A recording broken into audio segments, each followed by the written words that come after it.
Julien Gueb, bonjour, bienvenue sur 42 TV, ici dans notre studio du Style. Alors vous êtes pompier professionnel au SDIS de la Loire. Longtemps, vous avez été engagé aussi aux pompiers humanitaires français. Et à ce titre, je crois que vous avez eu plusieurs missions de secourisme après des catastrophes importantes un petit peu partout dans le monde. Vous êtes particulièrement sportif aussi. Et aujourd'hui, vous êtes là parce qu'on va parler de votre grand intérêt pour le drone. D'ailleurs, vous en avez amené un, donc ça illustre un petit peu notre propos. Quel a été le déclic? Comment avez-vous découvert cet instrument et en quoi et pourquoi vous a-t-il passionné et en plus, vous allez peut-être en faire un métier. Oui, alors je suis passionné d'informatique et puis de nouvelles technologies. Et donc, en fait, en discutant avec déjà des pilotes de drones, je me suis construit mon premier drone. Et, construit. Oui, oui, on peut avoir sur Internet. Alors moi, ça remonte un peu il y a longtemps, il y a plus de 5 ans. Donc les pièces, on arrivait à les avoir, mais les drones n'étaient pas aussi précis qu'aujourd'hui. Parce qu'il n'y avait pas de GPS, il n'y avait pas d'assistance de vol. Donc, bien sûr, mon premier drone, il a pas bien volé et ça a été compliqué. Et à fur et à mesure... Oui, c'était une première expérience. Tout à fait. Et j'ai évolué dedans, j'ai pu me faire connaître un petit peu par rapport à mon entourage parce que le drone est encore un univers petit. Et un jour, j'étais en vacances à la montagne, j'ai répondu à un post en disant que je voudrais essayer un drone, un peu les nouveaux drones taxi qu'on est en train de faire la démarche en Val d'Oise pour les JO, mais pour les pompiers. Et j'ai dit que je voulais être pilote d'essai. Et là, tout l'engrenage s'est mis en route et j'ai eu le contact de France Survol à Blois, qui est une école de pilotes, et qui m'a dit... Enfin, ça existe. Donc aujourd'hui, il y a des écoles de pilotes de drones. Alors oui, parce qu'en fait, si vous voulez... On va y venir, on va parler un peu législation. Oui. Alors la législation, il faudrait que je revienne pour en parler plus précisément, parce qu'il y a plusieurs catégories. Et en fait, pour voler, il faut passer des catégories, des petits diplômes, loisirs, et après spécifiques quand on veut faire son métier. On va faire un petit peu de lexicographie. Comment est-ce qu'on définit aujourd'hui un drone Il y en a qui savent ce que c'est, puis il y a aussi de nos auditeurs téléspectateurs. Qu'est-ce que c'est que ça? Qu'est-ce que c'est que cet objet? Comment ça fonctionne? Alors, très simplement.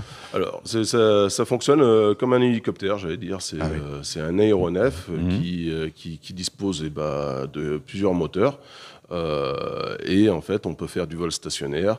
Alors, sur ce type de drone, on peut même faire des figures.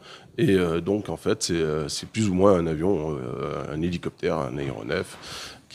Alors, c'est un outil aussi bien de loisir, on peut dire, que de travail. Vous avez évoqué tout à l'heure les pompiers.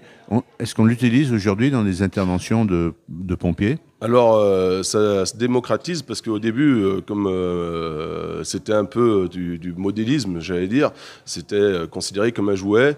Et aujourd'hui, ça devient plus qu'un jouet, c'est un outil de travail.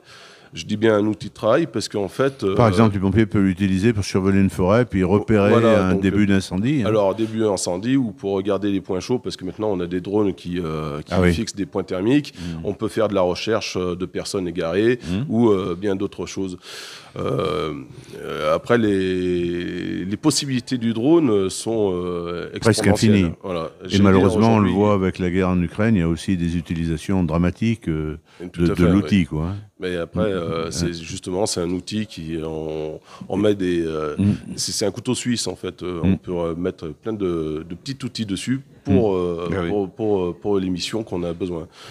Alors, vous avez évoqué les formations. Donc, aujourd'hui, il y a plusieurs niveaux de diplômes. Il y a une législation aussi. On ne peut pas utiliser comme ça un drone pour survoler une ville, pour survoler une usine, pour survoler une centrale nucléaire, par exemple. Tout à fait.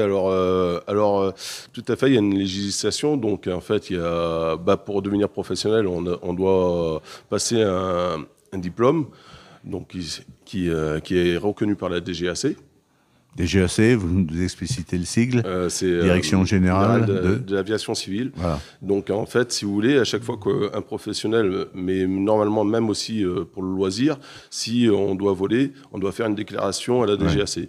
Donc je laisserai le lien pour justement passer ce petit diplôme, parce que quand on est justement dans le particulier, on peut avoir le droit de voler aussi, mais il faut passer un petit diplôme, une petite attestation que la DGAC fournit sur 5 ans, renouvelable, pour avoir justement le droit de voler. Après, sur Géoportail, vous avez toutes les classifications, j'allais dire, où on peut voler ou pas voler. D'accord. Donc, sur ce portail de Géoportail, vous avez il faut le consulter avant éventuellement voilà, savoir si de on survoler peut voler un territoire. 30 mètres ou 120 mètres ou pas du tout, parce que vous êtes dans une ville ou dans une zone sensible. Là, après, là, il faudrait que je rentre plus dans les détails. Et c'est passionnant, mais c'est tout à fait passionnant. Ouais. Alors, vous avez 2 projets en tête, et plus qu'en tête, c'est-à-dire qu'ils sont en train de se réaliser. Premièrement, la création d'une association, on va passer assez rapidement, et puis d'une entreprise.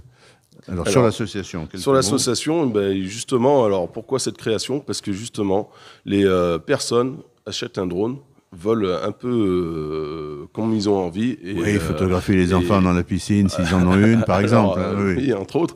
Mais le problème, c'est que sur du matériel comme ça, c'est assez dangereux. Ça peut devenir même très dangereux à certains moments. Et l'utiliser à des endroits où il y a de la population ou du survol de personnes, on peut arriver à des catastrophes. Ouais. Et j'ai des copains qui volaient comme ça. Aujourd'hui, ils ont passé donc leur diplôme. Donc, ils sont plus dans la règle. Et justement, pour accompagner des personnes qui veulent voler ou devenir futurs pilotes, je veux monter cette association. Voilà, comme ça, il y a un encadrement. Et donc, la formation, des buts. La formation, et puis après, des compétitions entre autres associations, parce qu'il y a des drones de course. Et donc, du coup, faire peut-être éventuellement des compétitions avec d'autres associations qui commencent à émerger. Alors ça, c'est l'aspect associatif et on va dire ludique. Très sérieusement et sur le plan professionnel, on a vu qu'il fallait une qualification. On peut dire qu'il y a un marché aujourd'hui et on va passer, je pense, quelques petites vidéos et quelques photos qui montrent de façon concrète que c'est un marché qui permet, je reprends vos propos thèmes lorsqu'on a préparé cette élection, de gagner du temps, de gagner en matière de sécurité. Par exemple, on peut penser de surveiller un mur qui risque de s'effondrer et mettre un échafaudage pour mettre la vie de maçons en péril, des économies et des éco-gestes aussi, parce que des travaux qui peuvent être très longs. Alors on va, avec le temps qui nous reste, nous expliquer un petit peu en quoi il y a un marché, peut-être plus dans le BTP et pour un certain nombre d'infrastructures routières, par exemple, ou ferroviaires, ou aéroportuaires, que vous connaissez aussi le milieu. Oui, alors, c'était le drone, dans l'entreprise du drone, il y a tout à créer.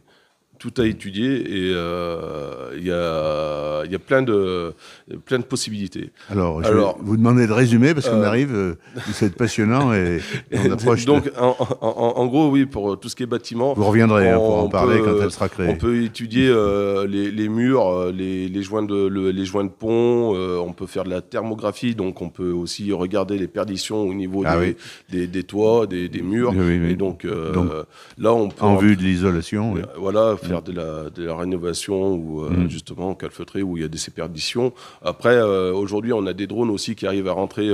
Alors, on parle toujours de l'extérieur, mais on peut aussi voler à l'intérieur. Mais montrer des vidéos donc, très surprenantes. Sur des grandes infrastructures, bien sûr, oui. On peut étudier les ponts, les roulements de ponts et voir s'il y a des défauts.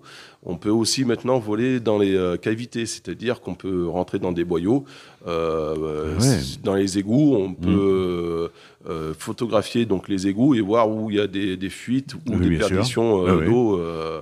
Donc en fait, le drone, c'est un monde qui est extensible. On en est qu'au début, et on en est qu'au début. Découvrir d'autres possibilités. Alors aujourd'hui, j'étudie aussi avec des sportifs. J'ai un triathlète qui veut étudier sa façon de courir, donc avec son coach. Donc vu qu'on a une prise de vue à 360, donc le filmer en train de courir et étudier sa démarche en train de courir.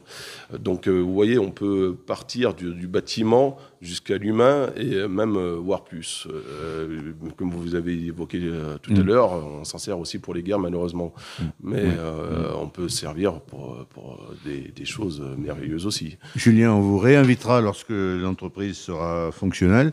Terminez, peut-être donner, vous avez une chaîne YouTube et un site internet, peut-être nous donner les références pour ceux qui souhaiteraient aller plus loin après vous avoir vu et écouté. D'accord, je vous les laisserai sur votre lien. Ah ben, elle est parfait, on le mettra lors du montage de l'émission. Oui, on est transparent. Merci. Merci beaucoup et merci beaucoup d'être passé sur 42 TV ici au Style. Merci.